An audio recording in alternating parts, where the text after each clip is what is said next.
इस समय की बड़ी खबर ललितपुर से आ रही है, जहां पर 12 दिन से घंटा घर पे कुछ संगठन के लोग अनशन कर रहे थे, भ्रष्टाचार के खिलाफ आवाज उठा रहे थे। आज से उन्होंने भूख हड़ताल शुरू कर दी है।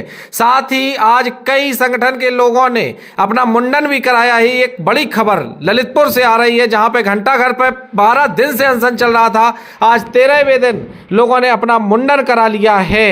देख रहे हैं, वीडियो में साफ दिखाई दे रहा है, लोग मुंडन करा रहे हैं, सरकार से न्याय की मांग कर रहे हैं। बता रहे हैं कि लगभग 1 साल से लोग न्याय के लिए भटक रहे थे और आज जब विषय ज्यादा बढ़ गया तो लोगों ने सरकार का विरोध करने के लिए वहां पे मुंडन कराया है।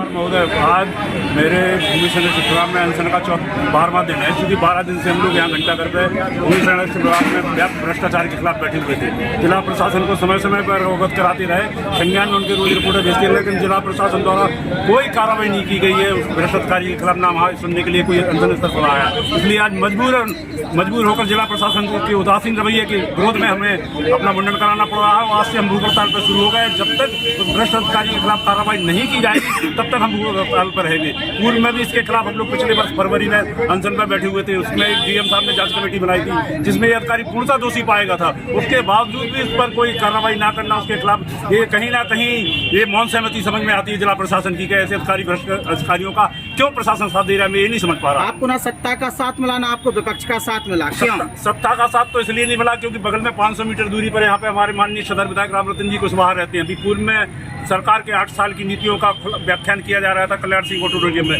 3 मंत्री जी यहाँ पे आए थे और यहीं से निकल गए, लेकिन किसी ने भी यहाँ रुकना उचित नहीं समझा कि हम लोग 12 दिन से क्यों बैठे हैं। कुछ रुक के पूछते कि भाई क्या तकलीफ है, लेकिन किसी ने प्रशासन के किसी मंत्री ने किसी ने पूछने का औचित्य नहीं समझा। इसलिए मजबूरी होकर आज हम लोगों को ये कदम उठाना पड़ा। डीएम के रवैये पे क्या कहेंगे? डीएम साहब का रवैया तो संदेहपूर्ण स्थिति में समझ में आता है कि जिले प्रशासन में बैठने के बाद भी पिछले वर्ष की जांच रिपोर्ट में आज तक कोई कार्रवाई नहीं करना डीएम साहब का कहीं ना कहीं रवैया मुझे समझ में नहीं आ रहा। शासन स्तर की बात की जा रही है, शासन पर ये तो वो बता रहे हैं। डीएम साहब शासन को भेजेंगे यहाँ से, क्या होना है क्या नहीं होना। 1 साल से ज्यादा का समय व्यतीत हो गया, 14 महीने हो गए। पिछले फरवरी की घटना है 2024 की, जिसमें दोषी पाए गए पूर्णतः, जिसमें डीएम साहब ने खुद कमेटी बनाई थी सीडीओ की, उसमें दोषी पाए, फिर जांच क्यों नहीं हुई।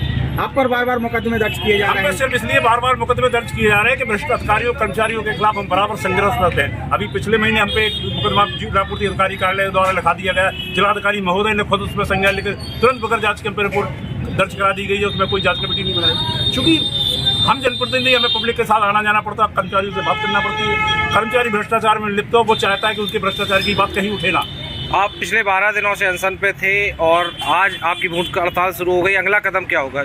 अगला कदम ये है कि हम जब तक यहाँ से नहीं उठेंगे, जब तक कि भ्रष्ट कर्मचारी अधिकारी के खिलाफ प्रशासनिक कार्रवाई नहीं की जाएगी, तब तक हम यहाँ भूख हड़ताल रहेंगे। रिजल्ट कुछ भी हो, या जिए मरे, इससे कोई। यहाँ बैठ के मुख्यमंत्री महोदय से क्या कहना चाहेंगे? मुख्यमंत्री महोदय से मैं ये कहना चाहता हूँ कि आपकी सरकार जो नीतियाँ गरीब लोगों के लिए जनहितैषी नीतियाँ चलाई जा रही है, वो सिर्फ कागजों तक सीमित है। ललितपुर के अधिकारी इसको मिल बांट के पलीता लगाने पे उतारू है और धरातल पे कहीं भी कोई आपकी नीति कारगर साबित नहीं हो रही है। तो आज मजबूर हो गए आप मुंडन कराने के लिए। हमारा माननीय योगी आदित्य महोदय से, आप जो भी मुझे सुन रहा हो चैनल के माध्यम से, मुझसे निवेदन है कि सरकार इस मामले ललितपुर जिले के अधिकारियों का मामला संज्ञान में ले, इसकी धरातल पर जांच कराए किसी उच्च अधिकारी द्वारा।